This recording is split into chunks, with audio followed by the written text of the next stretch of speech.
Cabinet से पास हुए अध्यादेश कि कैबिनेट ने जो निर्णय पास किया हो, देश की संवैधानिक संस्था ने जो निर्णय पास किया हो। नमस्कार, जय हिंद, वंदे मातरम। सभी ईपीएस 95 पेंशन धारकों की पेंशन को लेकर बहुत बड़ी अर्जेंट अपडेट। पेंशन धारकों से एनएससी की टीम से मुलाकात में पेंशन धारकों को एनएससी की टीम ने क्या कहा है और एनएससी की टीम के द्वारा लाइव मुलाकात भी करेंगे कमांडर अशोक राउत से। यानी कि पेंशन धारकों की प्रमुख जो पेंशनर्स की मांगे उनको लेकर बात करेंगे कमांडर अशोक राउत से। पेंशन को लेकर क्या पेंशनर्स के लिए अपडेट होने वाला है वो भी जानेंगे, साथ ही पेंशन धारक है उनसे भी बात करेंगे और पेंशन से जुड़ी तमाम जानकारी को जानेंगे। अगर आप एक ईपीएस के पेंशन धारक है तो इस वीडियो को आप ध्यान से देखते रहिएगा। जानकारी आपके लिए बहुत इंपॉर्टेंट अपडेट होने वाली है। जैसा कि पेंशन धारकों की 4 सूत्रीय मांगों को लेकर कमांडर अशोक राउत से भी बात करेंगे और पेंशन धारकों की प्रमुख मांगे है जो पेंशन को लेकर उससे वो भी जानेंगे कि क्या पेंशन धारक मांग कर रहे हैं और पेंशन आपकी कितनी बढ़ेगी, क्या मांग की जा रही है, उसको भी इस सब वीडियो के अंदर आपको देखने को मिलेगी। तो बस आपसे यही रिक्वेस्ट है कि वीडियो आप ध्यान से देखते रहिएगा और चैनल पर पहली बार आए हैं तो चैनल को सब्सक्राइब कर दीजिएगा, बेल आइकन को भी ऑल पर प्रेस कर देना है ताकि आपको जो ईपीएस पेंशन जुड़ी इस तरह की रोजाना लेटेस्ट ताजा अपडेट देखने को मिलती रहे। हुआ, अनशन हुआ, आमरण अनशन हुआ, वचन मिले, सब कुछ हुआ है। वादे तो बहुत हुए लेकिन अब वादे पूरे कब होते हैं देखना है। हमारा सरकार पे विश्वास है कि ये हमारी मांगे वो पूरी करेंगी। मैं इतना ही कहना चाहता हूँ और आप सबका सहयोग इसमें चाहता हूँ, जो भारत की पूरी जनता का सहयोग चाहता हूँ। धन्यवाद। तो वैसे में क्या पेंशन धारकों से यानी कि एनएससी की टीम के द्वारा मुलाकात में कहा गया है, तो वैसे में अगर बात करें पेंशन धारकों ने जो सरकार से मांग की है कि जो 4 सूत्रीय पेंशन की मांगी उनको सरकार मंजूर करे, जैसा कि मिनिमम पेंशन है, हायर पेंशन है, मेडिकल की सुविधा है। इसको लेकर पिछले काफी लंबे समय से जो एनएससी की टीम के द्वारा पेंशन को लेकर संघर्ष चलाए जा रहे हैं कि पेंशनर्स की जो 4 सूत्रीय मांगे सरकार उनको पूरा करे।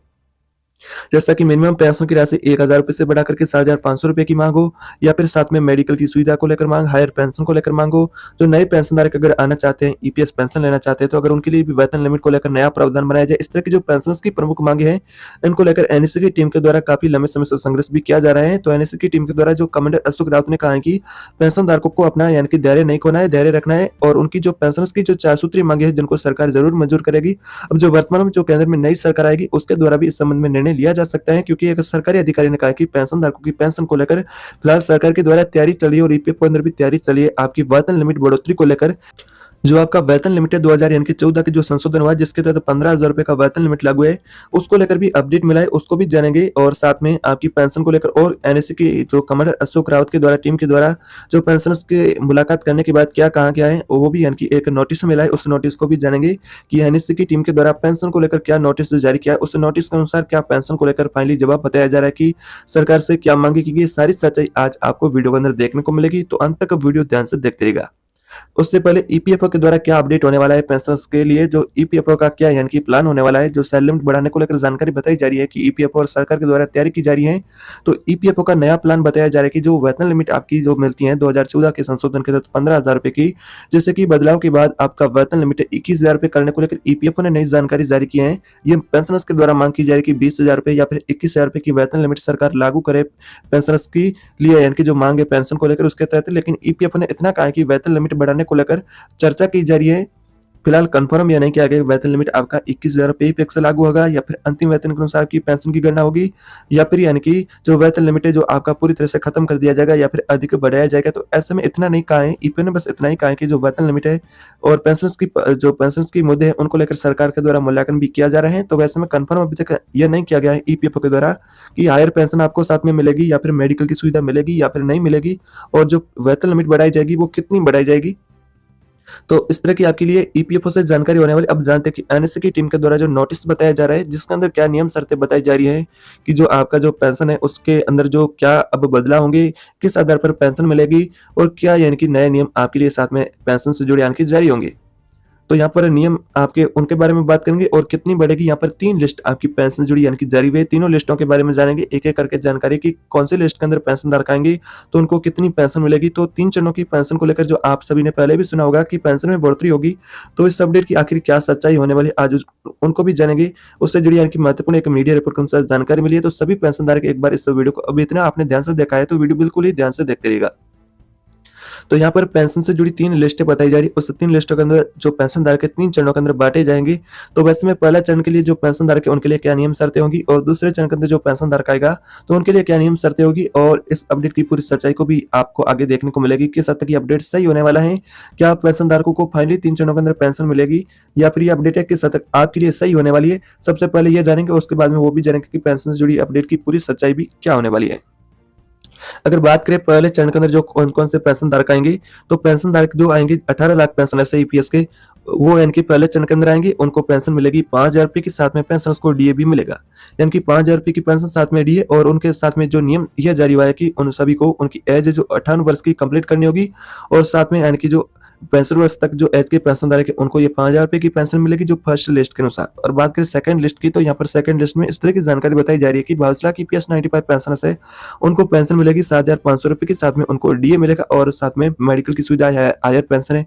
तमाम जो पेंशन की अन्य मांगे वो भी यानी कि साथ में उनकी मांगों को लेकर भी जानकारी बताई जा रही है। और 7,500 रुपए की पेंशन उन पेंशनधारकों को मिलेगी जिनकी एज यानी कि 65 वर्ष से लेकर के 75 वर्ष के बीच में एज वाले जो पेंशनर्स है उन सभी को पेंशन 7,500 रुपए। और बात करें तीसरी लिस्ट की, तो यहाँ पर तीसरी लिस्ट के अनुसार ऐसी जानकारी बताई जा रही है कि जो पेंशनधारक है ईपीएस के जिनकी एज वर्तमान में 75 वर्ष से अधिक है, जैसा कि 80 वर्ष है या 85 साल है, तो उन सभी पेंशनर्स को 9,000 रुपए की पेंशन मिलेगी। साथ में मेडिकल की सुविधाएं, हायर पेंशन, इन तमाम जो सुविधाओं का साथ में फायदा दिया जाएगा। लेकिन आपकी एज है, यहाँ पर इस तरह की जानकारी बताई जा रही है कि एज के आधार पर आपकी पेंशन की बढ़ोतरी की जा रही है।